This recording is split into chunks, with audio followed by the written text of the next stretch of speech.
स्टेनोक्लेविकुलर joint mobilisation. Firstly स्टेनोक्लेविकुलर joint ऐसी joint को कैसे कैलकुलेट किया जाए। आप क्लेविकल के थ्रू भी स्टेनोक्लेविकुलर जॉइंट पे आ सकते हैं।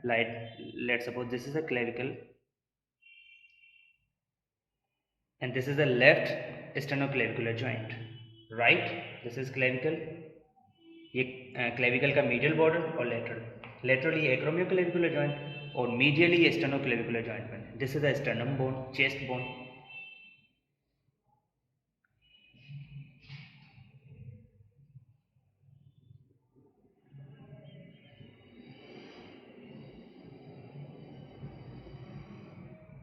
This is the left sternoclavicular joint.